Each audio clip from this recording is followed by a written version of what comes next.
Good morning students. आज हम सभी लोग टेस्ट सीरीज की दूसरी श्रेणी को देखेंगे। तो दूसरी श्रेणी में आइए हम सभी लोग 50 क्वेश्चंस की एक श्रृंखला लेकर आपके सामने उपस्थित हुए हैं। ये श्रृंखला आपके परीक्षा में बहुत ही उपयोगी साबित होने वाली है, तो इसे ध्यान से देखिए। एक दो बार अगर इसे आपने ध्यान से देख लिया तो निश्चित ही इसके सभी क्वेश्चंस आपके तैयार हो जाएंगे। तो चलिए एक बार फिर से आप सभी का हार्दिक स्वागत और अभिनंदन। तो चलिए फर्स्ट क्वेश्चंस की ओर। जैसा कि आप देख रहे हैं, पहला क्वेश्चन, नाइब ए मामलिकात के पद का सृजन हुआ। जो नाइब ए मामलिकात का एक पद होता था, ये इसका सृजन हुआ। तो चार ऑप्शन आपके सामने हैं। बहराम शाह के समय, अलाउद्दीन मसूद शाह के समय, नासरुद्दीन महमूद के समय या बलवन के समय। तो नाइब ए मामलिकात का पद है जिसे मैंने बताया था कि सुल्तान के बाद जो सबसे इंपॉर्टेंट पद होता था तो वो वजीर का पद होता था। लेकिन यह पद सुल्तान के बाद यानी वजीर से पहले सुल्तान और वजीर के बीच में एक नए पद का सृजन किया गया था जिसे नाइब ए मामलिकात का पद कहा जाता था। यह पद प्रमुखतया उन सुल्तानों के शासन में के समय पर यह एक्टिव हुआ था जो सुल्तान गुड़िया सुल्तान होते थे, यानी जो अयोग्य सुल्तान होते थे। तो यह जो पद है बहराम शाह के समय पर एक्टिव हुआ है। फर्स्ट क्वेश्चन का राइट आंसर बहराम शाह। अगला क्वेश्चन हम लोग देखेंगे, इल्तुतमिश को गुलामी से मुक्ति कब मिली। तो आप सभी लोग जानते हैं कि आप गुलाम वंश पढ़ रहे हैं। तो गुलाम वंश में जितने भी शासक रहेंगे वो कहीं ना कहीं गुलाम होंगे। तो सुल्तान बनने के बाद कहीं ना कहीं उनको गुलामी से मुक्ति अवश्य मिलेगी। जैसा कि हम लोगों ने कल पढ़ा कि कुतुबुद्दीन ऐबक को गुलामी से 1208 में मुक्ति मिली, तो उसी प्रकार इल्तुतमिश को भी कभी न कभी गुलामी से मुक्ति मिली होगी, क्योंकि जो इल्तुतमिश था वो कुतुबुद्दीन ऐबक का गुलाम था, इसीलिए इसे गुलामों का गुलाम भी कहा जाता था। तो चार ऑप्शन आपके सामने हैं। पहला है 1204, 1206, 1208 और 1210। जी हाँ, सही आंसर आपको पहचानना है। तो सही आंसर आपने पहचान लिया होगा, बिल्कुल सही। इल्तुतमिश को गुलामी से मुक्ति मिली 1206 में। अगला क्वेश्चन, निम्न में कौन सुल्तान होने से पूर्व गुलाम था। तो देखिए इसमें से सभी को आप देख लीजिए, जो पहला जो गुलाम वंश से संबंधित होगा वही गुलाम होगा। तो देखिए कुतुबुद्दीन मुबारक शाह, आप गेस लगा सकते हैं, ये खिलजी वंश से था, यानी गुलाम वंश से संबंधित नहीं था। खुसरो शाह, ये भी खिलजी वंश से संबंधित था। इब्राहिम लोधी के आगे तो नाम में लिखा ही है लोधी, तो ये भी लोधी वंश से संबंधित था। तो आपके सामने अंतिम क्वेश्चन बनता है, और अंतिम क्वेश्चन है इल्तुतमिश। तो देखिए गुलाम सुल्तान होने से पूर्व ये कौन गुलाम था। तो इल्तुतमिश राइट आंसर आपको मिल चुका है, आप टिक लगा दीजिए इल्तुतमिश। अगला क्वेश्चन है, कुतुबुद्दीन ऐबक की राजधानी। तो कुतुबुद्दीन ऐबक की राजधानी आप देखिए, चार ऑप्शन आपके सामने हैं, दिल्ली, लाहौर, आगरा और जौनपुर। तो आपको पता होना चाहिए कि दिल्ली सल्तनत की जो राजधानी थी वो सल्तनत काल की जो राजधानी थी वो दिल्ली थी, और सिकंदर लोधी के समय में आगरा राजधानी बनाई गई। जौनपुर सर्कियों की राजधानी थी। तो आप देखिए सही आंसर आपने पहचान लिया होगा, बिल्कुल सही। कुतुबुद्दीन ऐबक की राजधानी लाहौर थी, क्योंकि वह कभी दिल्ली आया ही नहीं। उसे यलदौज का खतरा था, क्योंकि यलदौज ने उससे कहा था कि अगर तुम दिल्ली आओगे तो मैं तुम्हें मारूंगा। तो कुतुबुद्दीन ऐबक जो था यलदौज से डर गया था, और उसी समय लाहौर के अमीरों ने उसे लाहौर प्रशासन करने का आमंत्रण दिया, जिसका आमंत्रण पाकर कुतुबुद्दीन ऐबक लाहौर चला गया था, और उसने लाहौर को ही अपनी राजधानी बना दिया। तो सेकंड आंसर जो है, ऑप्शन जो है आपका एकदम राइट होगा, कुतुबुद्दीन ऐबक की राजधानी लाहौर थी। अगला देखिए, सही सुमेलित नहीं है। सही। देखिए नहीं शब्द पर आप विशेष ध्यान दीजिए, क्योंकि होता क्या है कि मोस्टली हम लोग जब पेपर देने जाते हैं तो नहीं शब्द हमें दिखाई ही नहीं देता है। तो देखिए सही सुमेलित नहीं है, आपको पहचानना है। तो पहला आंसर है कुतुबुद्दीन ऐबक कुतुबी वंश, इल्तुतमिश शुमसी वंश, गयासुद्दीन तुगलक तुगलक वंश, रजिया सुल्तान बलवनी वंश। तो आपको बताना है कि कौन सा जो है सुमेलित नहीं है। तो देखिए कुतुबुद्दीन ऐबक कुतुबी वंश से रिलेटेड था, बिल्कुल सही है। इल्तुतमिश शुमसी वंश से रिलेटेड था, यह भी सही है। गयासुद्दीन तुगलक तुगलक वंश से रिलेटेड था, ये भी सही है। रजिया सुल्तान बलवनी वंश से रिलेटेड थी, यही गलत है, क्योंकि रजिया सुल्तान इल्तुतमिश की पुत्री थी। अगर इल्तुतमिश शुमसी वंश से रिलेटेड है तो रजिया सुल्तान भी शुमसी वंश से रिलेटेड है, ना कि बलवनी वंश थे। तो सही आंसर है जो है आपका रजिया सुल्तान। यहाँ पर रजिया सुल्तान बलवनी वंश से सुमेलित नहीं है। क्वेश्चन है किस सुल्तान के कोई सिक्के नहीं प्राप्त हुए? तो ऑप्शन है कुतुबुद्दीन ऐबक, जलालुद्दीन खिलजी, इल्तुतमिश और मुबारक शाह। तो देखिए जिस इसमें से जितने भी ऑप्शन हैं आपने आंसर पकड़ लिया होगा, निश्चित ही आपने आंसर पकड़ लिया है। जी हाँ, जो कभी सुल्तान जिसने कभी सुल्तान की उपाधि नहीं ग्रहण की उसने कभी कोई सिक्का नहीं चलाया होगा।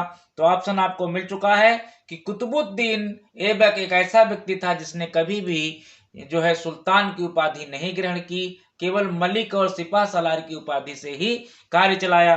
तो इस प्रकार उसी के कोई सिक्के नहीं प्राप्त हुए हैं। तो राइट आंसर है कि किस सुल्तान के कोई सिक्के नहीं प्राप्त हुए, वह कुतुबुद्दीन ऐबक। अगला है कौन अपने को ईश्वर का अभिशाप कहता था? बिल्कुल नया क्वेश्चन है। चंगेज खां, तैमूर लंग, नादिर शाह और अब्दुल्ला। तो जैसा कि आपको पता है कि तुर्क मंगोलों का जो प्रथम नेता था वो चंगेज खां था, और कई बार उसने भारत पर आक्रमण करने का प्रयास किया। भारत की वो सिंध नदी की सीमा तक आया, लेकिन किसी कारण से वो भारत को नहीं जीत सका, और अपने सपने को पूर्ण करने से पूर्व ही जो है वो मृत्यु को भी प्राप्त हो गया था। तो इसलिए उसको ईश्वर का अभिशाप कहता था। वो अपने आप को वो कहता था कि जो मैं सोचता हूं मैं वो कर नहीं पाता। तो राइट आंसर इज चंगेज खां। तो जो सही आंसर है वो चंगेज खां है। अगला क्वेश्चन है तुगलकनामा के रचनाकार। तो देखिए चार ऑप्शन है, बरनी, गुलबदन बेगम, इसामी और अमीर खुसरो। तो अकबरनामा के जो रचनाकार हैं इसमें से चार ऑप्शन है, आपको जो है आपको चुन लेना है। तो देखिए बरनी, गुलबदन बेगम, इसामी और अमीर खुसरो। तो सही आंसर आपने चुन लिया होगा, बिल्कुल सही आपने। बरनी जी ने जो लिखा है तारीखे फिरोज शाही, गुलबदन बेगम ने हुमायूं नामा लिखा है, और इसामी ने जो है ताजिल मासिर लिखा है। तो देखिए अगर तुगलकनामा के जो रचनाकार हैं वो आपको आंसर मिल गया है, अमीर खुसरो। तो तुगलकनामा को अमीर खुसरो ने लिखा था। अगला न्यू क्वेश्चन है, बिल्कुल सामने है आपके, नया क्वेश्चन है बिल्कुल आपके लिए कि बंगाल में तुगरिल खां का विद्रोह किसके समय में हुआ? तो बंगाल में उस समय जो था एक स्वतंत्र जो है शासक के रूप में, राज्य के रूप में कार्य कर रहा था बंगाल। तो देखिए कुतुबुद्दीन ऐबक, इल्तुतमिश, रजिया और बलवन। तो उस समय बंगाल में तुगरिल खां जो था उसने स्वयं को स्वतंत्र शासक घोषित कर दिया था, और वहां पर उसने विद्रोह कर दिया था। तो देखिए उस समय दिल्ली में कौन था जिसने तुगरिल खां का विद्रोह दबाया था? तो देखिए सही आंसर आपको मिल चुका होगा। जी हाँ, बिल्कुल सही, राइट आंसर है बलवन। तो बंगाल में तुगरिल खां का जो विद्रोह था वो बलवन के समय में हुआ था, और इसी ने तुगरिल खां के विद्रोह को दबा भी दिया था। अगला क्वेश्चन है कि सेना का सर्वोच्च अधिकारी होता है। तो चार ऑप्शन आपके सामने हैं, कई बार मैंने आपको पढ़ाया है, सरखेल, सिपह सलार, मलिक और खान। तो आंसर आपको मिल चुका होगा अगर आपने इसको बहुत ध्यान से पढ़ा है कि जो है 10 सरखेल बराबर 1 सिपह सलार होता है, 10 सिपह सलार बराबर 1 अमीर होता है, और 10 अमीर बराबर 1 मलिक होता है, और 10 मलिक बराबर 1 खान होता है। तो सेना का जो सर्वोच्च अधिकारी होता है, आंसर आपको मिल चुका है। जी हाँ, चौथा आंसर है खान, सेना का सर्वोच्च अधिकारी खान होता है। क्वेश्चन है, तराइन का प्रथम युद्ध हुआ। तो देखिए चार ऑप्शन आपके सामने हैं, 1190, 91, 92 और 94। तो सभी जो आंसर हैं वो एक दूसरे के समकक्ष हैं, छांटना बहुत ही कठिन है। तो देखिए तराइन का प्रथम युद्ध, तो ध्यान दीजिए प्रथम मतलब एक, तो देखिए किस ऑप्शन में लास्ट में एक है, तो लास्ट में एक आपको मिलेगा आपको सेकंड ऑप्शन में। मतलब तराइन का जो प्रथम युद्ध हुआ जो है वो 1191 में हुआ। आप लोगों ने आंसर को पकड़ लिया, दीजिए टिक कर दीजिए, तराइन का प्रथम युद्ध 1191 में हुआ।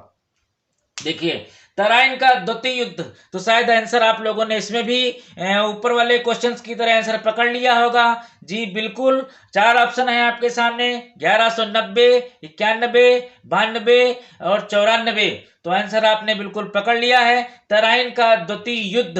तो आइए चलते हैं राइट आंसर। राइट आंसर आपको पता चल चुका है। जी हाँ, मुझे बताइए, तत्काल बताइए कि राइट आंसर क्या है। राइट आंसर है 1192, द्वितीय मतलब 92। देखिए दो है आखिरी में और द्वितीय भी लिखा हुआ है, तो तराइन का जो द्वितीय युद्ध है वो 1192 में हुआ। तो राइट आंसर टिक कर रहे हैं हम लोग, 1192। अगला क्वेश्चन है कि चंदावर का युद्ध हुआ। तो देखिए चार ऑप्शन आपके सामने हैं, 1190, 91, 92, 94। तो ध्यान दीजिए जो है क्वेश्चन से आप ऑप्शन को मिला सकते हैं और आपने बात को समझ लिया होगा। चंदावर, चंदावर मतलब चार, तो देखिए किस ऑप्शन के अंत में चार है, तो चौथे ही ऑप्शन के अंत में चार है। तो राइट आंसर आपको मिल चुका है। तो चंदावर का जो युद्ध हुआ वो 1194 में हुआ। और इसी प्रकार आप जो है तैयारी करते रहिए, मन लगाकर तैयारी कीजिए। अभी और ढेर सारी जो सीरीज है आपके सामने लाने का मैं प्रयास करूंगा। और आने वाले अगले 10 दिनों में ये आप मान के चलिए कि कम से कम 500 क्वेश्चंस मैं आपके सामने प्रेजेंट कर दूंगा। पेपर होने से पहले पहले मैं आपको रिवीजन करा दूंगा। बस आपको यही काम है कि आप प्रतिदिन सीरीज को देखते रहिए और वीडियो को लाइक शेयर अवश्य कीजिए। और जो है इसे जितनी बार हो सके उतनी बार आप पढ़िए। अगला क्वेश्चन, तराइन के प्रथम युद्ध में किसकी हार हुई। तो देखिए चार ऑप्शन आपके सामने, पृथ्वीराज चौहान, मोहम्मद गौरी, जयचंद और मूलराज प्रथम। तो तराइन के प्रथम युद्ध में किसकी हार हुई थी। तराइन के प्रथम युद्ध में ऑप्शन आपको मिल चुका है। जी हाँ, जल्दी से बता दीजिए कौन सा आंसर सही है। जी बिल्कुल सही आंसर है मोहम्मद गौरी। तराइन के प्रथम युद्ध में मोहम्मद गौरी की हार हुई थी, क्योंकि जो तराइन का प्रथम युद्ध था वो 1191 में लड़ा गया पृथ्वीराज चौहान और मोहम्मद गौरी के बीच में। और इस युद्ध में मोहम्मद गौरी की बहुत ही बुरी तरह से हार हुई थी और पृथ्वीराज चौहान की जीत हुई थी। अगला क्वेश्चन, तो ये टिक कर लेते हैं, तराइन के प्रथम युद्ध में किसकी हार हुई। तो तराइन के प्रथम युद्ध में मोहम्मद गौरी की हार हुई। अगला क्वेश्चन, तराइन के द्वितीय युद्ध में किसकी हार हुई।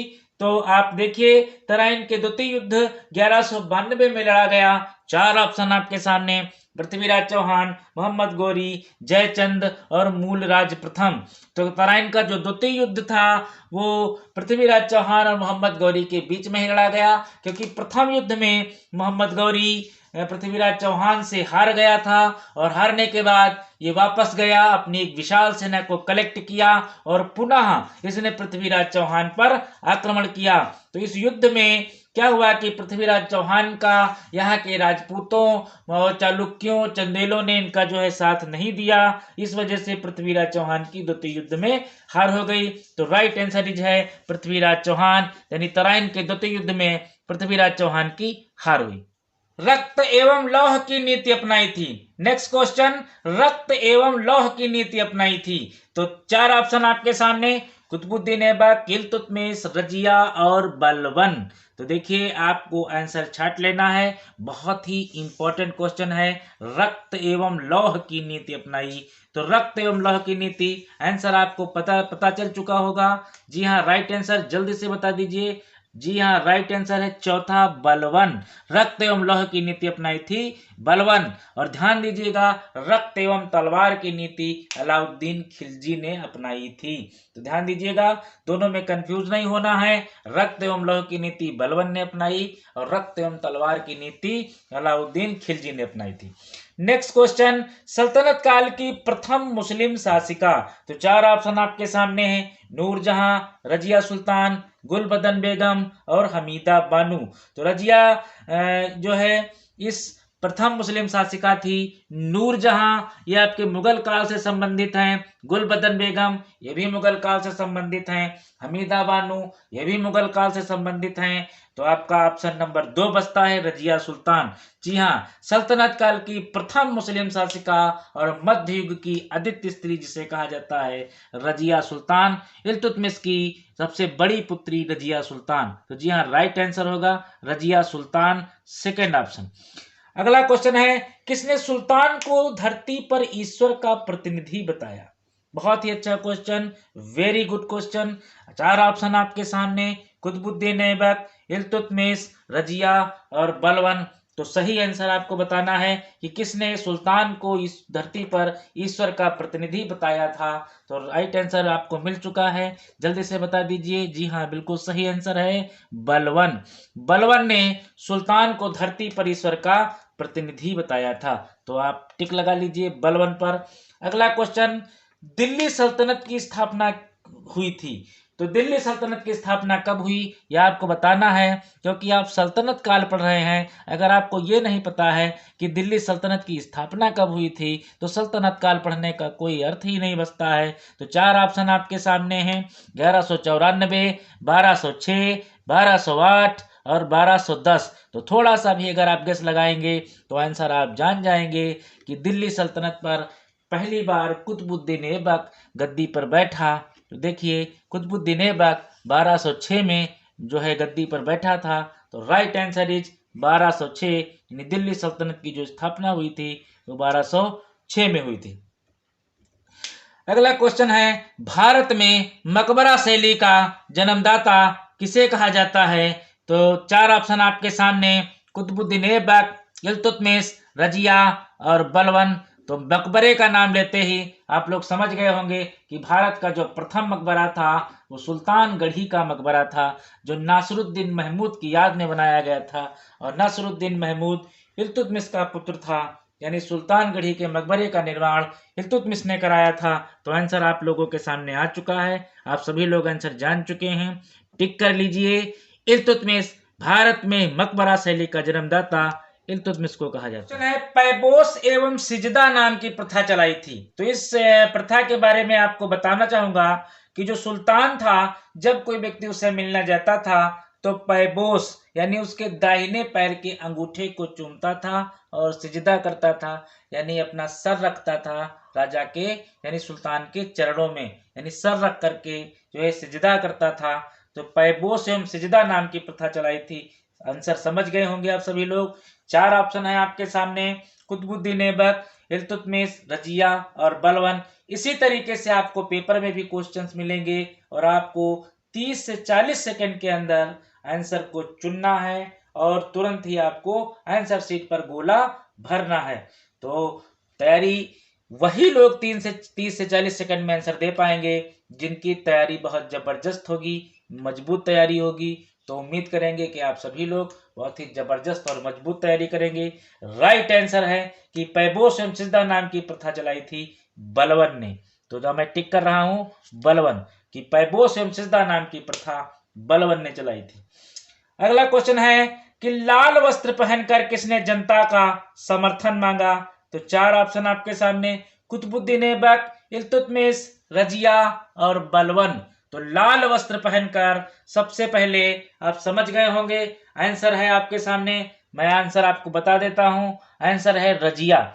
कि इल्तुतमिश ने अपने शासन काल में ही अपना उत्तराधिकारी रजिया को बनाया था, लेकिन इल्तुतमिश की जब 1236 में मृत्यु हो गई तो उसके पुत्र रुकनुद्दीन फिरोज ने जबरदस्ती गद्दी हथिया ली, यानी वो गद्दी पर बैठ गया। उसी समय दिल्ली के बाहर विद्रोह हो गया और रुकनुद्दीन फिरोज उस विद्रोह को दबाने के लिए दिल्ली से बाहर गया और मौके का लाभ उठाकर रजिया सुल्तान ने लाल वस्त्र पहनकर जनता का समर्थन मांगा और वो दिल्ली की गद्दी पर बैठ गई।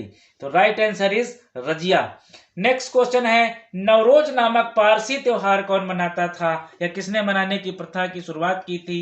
तो चार ऑप्शन आपके सामने, कुतुबुद्दीन ऐबक, इल्तुतमिश, रजिया और बलबन। तो देखिए राइट आंसर आपको पता चल चुका है। जी हाँ, जल्दी से बता दीजिए, 30 से 40 सेकंड के अंदर आपको बता देना है। तो राइट आंसर है बलबन। नवरोज नामक पारसी त्योहार मनाने की प्रथा शुरू की थी बलबन ने। अगला क्वेश्चन है, बैराम शाह दिल्ली की गद्दी पर कब बैठा? तो चार ऑप्शन आपके सामने हैं, 1236, 38, 39 और 40। तो राइट आंसर आपको चुनना है। और इसके बारे में मैंने कहा था कि जब रजिया सुल्तान की मृत्यु हो गई थी 1240 में, तो एक लाइन मैंने आपसे कही थी कि वो आपको याद रखना है कि रजिया सुल्तान के मृत्यु के बाद दिल्ली 2 साल 4 साल अस्त व्यस्त रही। दिल्ली 2 साल 4 साल अस्त व्यस्त रही, यानी बैराम शाह 1240 में दिल्ली की गद्दी पर बैठा और 1242 में इसकी मृत्यु हो गई, यानी 2 साल और फिर उसके बाद 4 साल। तो देखिए अगला क्वेश्चन, देखिए उसी प्रश्न पर फिर से आ गया और मैंने दोनों क्वेश्चंस को एक बार एक ही पास कर दिया है। अगला क्वेश्चन है, अलाउद्दीन मसूद शाह दिल्ली की गद्दी पर बैठा।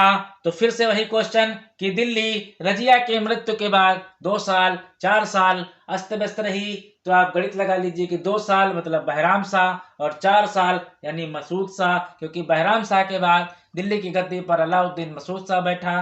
तो यानी कब बैठा? आंसर गेस कर लिया होगा आपने। जी हाँ, केवल टिक लगाना बाकी है। तो चलिए मैं टिक लगा देता हूँ। राइट आंसर 1242, यानी अलाउद्दीन मसूद शाह 1242 में गद्दी पर बैठा और 46 में इसकी मृत्यु हुई। अगला क्वेश्चन है, नासिरुद्दीन महमूद दिल्ली की गद्दी पर बैठा। तो नासिरुद्दीन महमूद, देखिए अगर आपको क्रम पता है, क्योंकि आप एक सबसे अच्छी चीज ये है कि गुलाम वंश का एक चार्ट बढ़िया से तैयार कर लीजिए और क्रम वाइज सभी सुल्तानों को लिख लीजिए। तो अगर आपको क्रम पता है तो सन पता करने में आपको समस्या नहीं होगी, क्योंकि आपको पता है कि रजिया सुल्तान के बाद बैराम शाह, फिर अलाउद्दीन मसूद शाह, फिर नासिरुद्दीन महमूद, फिर बलबन, फिर कैकुबाद, फिर क्यूमर्स। तो इस तरीके से आपको क्रम अगर पता है तो आप आंसर ढूंढ लेंगे। चलिए क्वेश्चन पर चलते हैं समय ना खराब करते हुए कि नासिरुद्दीन महमूद दिल्ली की गद्दी पर बैठा। तो चार ऑप्शन 40, 42, 44, 46। तो right answer is 1246। Nasiruddin Mahmud 1246 में दिल्ली की गद्दी पर बैठा और 65 में इसकी मृत्यु हो गई। फिर देखिए अगला क्वेश्चन उसी पर आधारित है, बलबन दिल्ली की गद्दी पर बैठा। तो क्रम सही पता होगा कि 65 में बलबन नासिरुद्दीन महमूद की मृत्यु हो गई। तो ऐसा ऑप्शन आपने छाट लिया होगा। देखिए 65 ऑप्शन आपको नहीं दिखाई दे रहा है। जी हाँ, तो बिल्कुल राइट आंसर होगा 66। बलबन दिल्ली की गद्दी पर 1266 में बैठा। अगला क्वेश्चन, कैकुबाद दिल्ली की गद्दी पर बैठा। तो कैकुबाद चार ऑप्शन 1246, 66, 87 और 90। तो हम सभी लोगों को पता है कि बलबन की मृत्यु 87 में हुई थी और बलबन ने कैकुबाद को अपना उत्तराधिकारी नियुक्त किया था। तो कैकुबाद दिल्ली की गद्दी पर 1287 में बैठा। अगला देखिए, गुलाम वंश का अंतिम सुल्तान। देखिए ये छोटे छोटे कुछ ऐसे क्वेश्चन हैं जो वनडे एग्जाम में सबसे ज्यादा पूछे जाते हैं कि किसी वंश का जो संस्थापक, वास्तविक संस्थापक, अंतिम सुल्तान। ये क्वेश्चन तो आपको बिल्कुल कंफर्म होने चाहिए कि इनमें से एक आधे क्वेश्चंस आपके जरूर से जरूर आते हैं। तो क्वेश्चन है, गुलाम वंश का अंतिम सुल्तान था। तो चार ऑप्शन आपके सामने, बैराम शाह, अलाउद्दीन मसूद शाह, बलबन और क्यूमर्स। तो ध्यान दीजिए आंसर आपको पता चल चुका होगा। जी हाँ, गुलाम वंश का अंतिम सुल्तान है क्यूमर्स। टिक कर दिया। और नेक्स्ट क्वेश्चन एक बार फिर से देखिए, बलबन की मृत्यु हुई। तो चार ऑप्शन आपके सामने, 1246, 66, 87 और 90। तो आपको पता होगा, ऑप्शन आपने भी ऊपर ही देखा था कि जो बलबन की मृत्यु हुई थोड़ी देर पहले मैंने बताया था कि 1287। तो राइट आंसर इज 1287। क्वेश्चन है, मंगोल नेता चंगेज खां का समकालीन भारतीय सुल्तान। तो देखिए चार ऑप्शन आपके सामने, कुतुबुद्दीन ऐबक, इल्तुतमिश, रजिया और बलबन। तो इसमें से आपको सही आंसर चुनना है और खट से आपको टिक लगा देना है। तो जी हाँ, राइट आंसर हम लोगों ने चुन लिया, इल्तुतमिश। मंगोल नेता चंगेज खां का जो समकालीन भारतीय सुल्तान था वो इल्तुतमिश था, क्योंकि इल्तुतमिश के समय में ही मंगोल नेता चंगेज खां सिंधु नदी तक आया था, लेकिन वहीं पर ये ठहर कर वापस चला गया।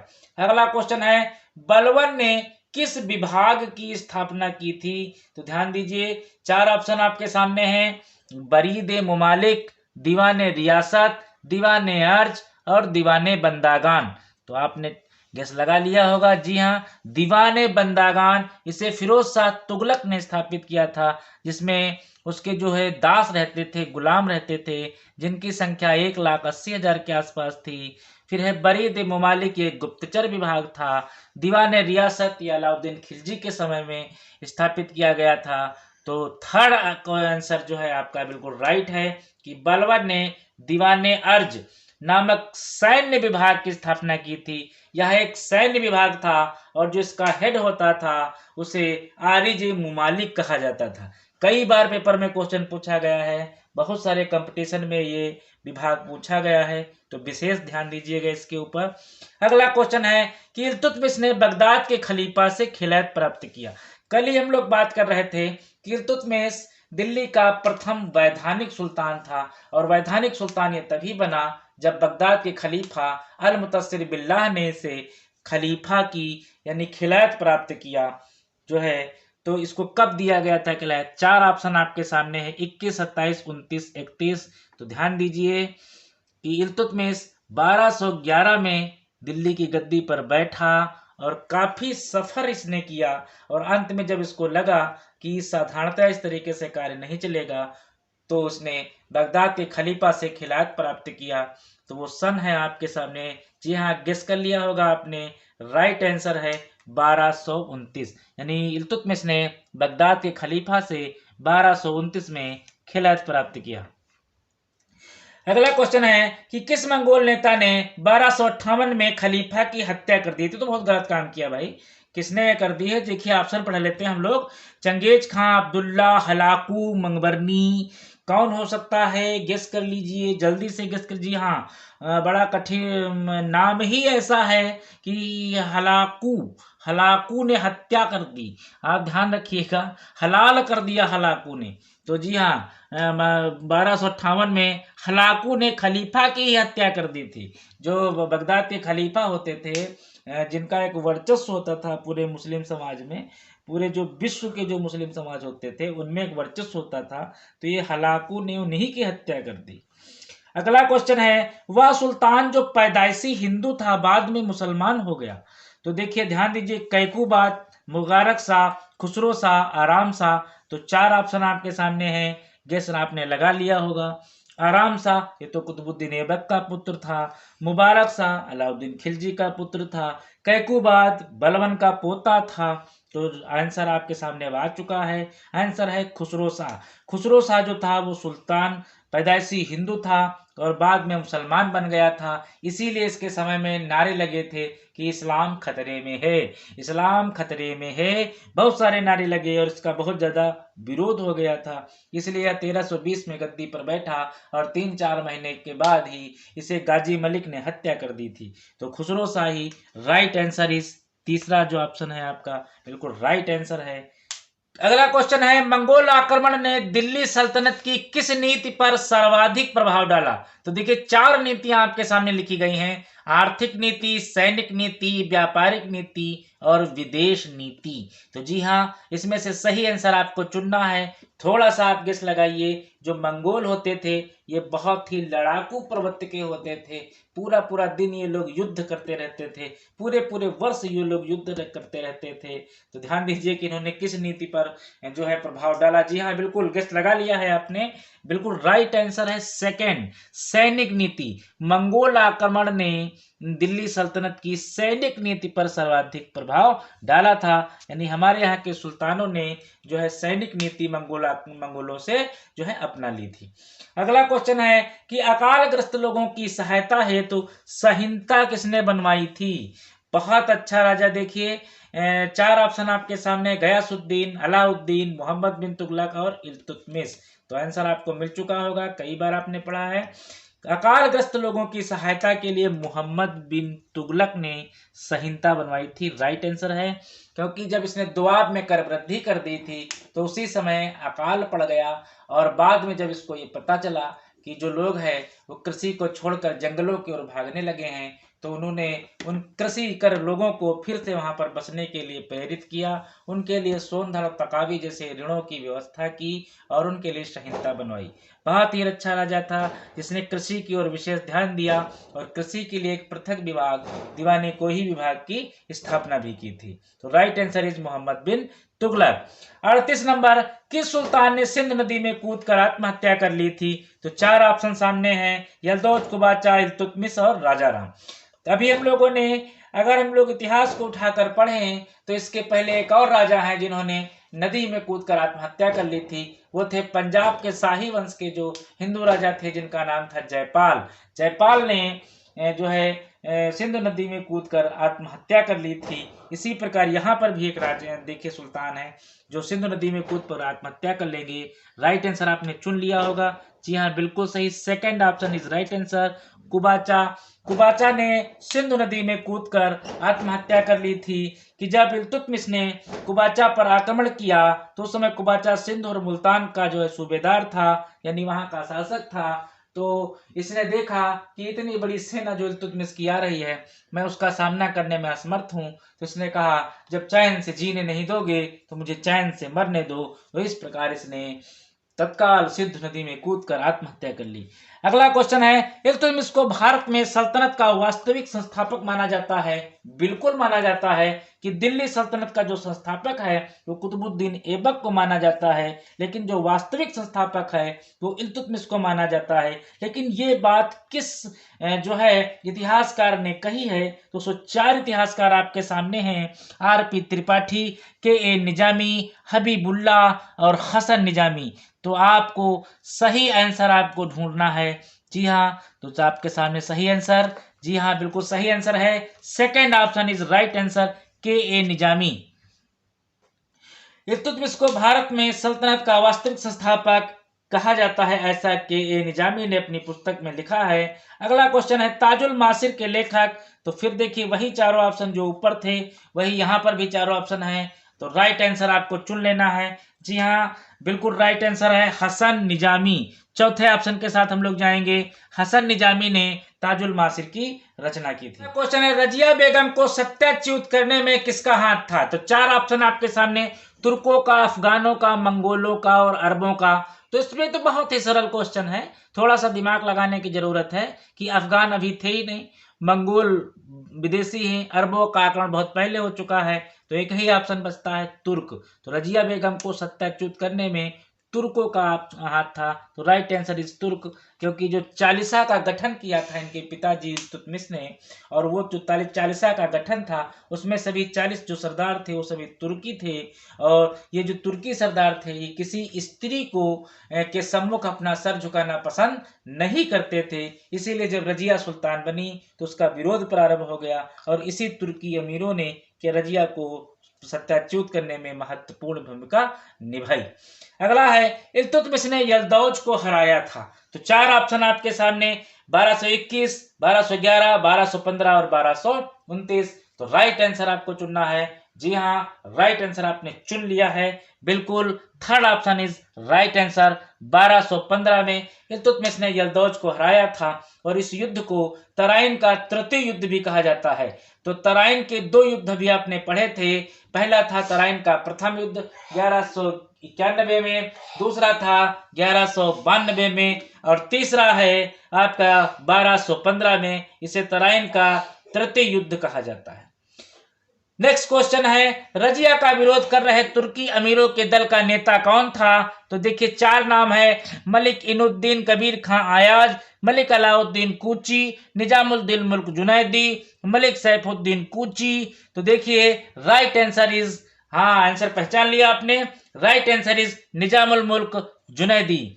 अगला क्वेश्चन है, रजिया के पतन का प्रमुख कारण? तो ये बड़ा ही कंफ्यूजन वाला क्वेश्चन है, थोड़ा सा ध्यान दीजिएगा। पहला आंसर है कि उसका स्त्री होना।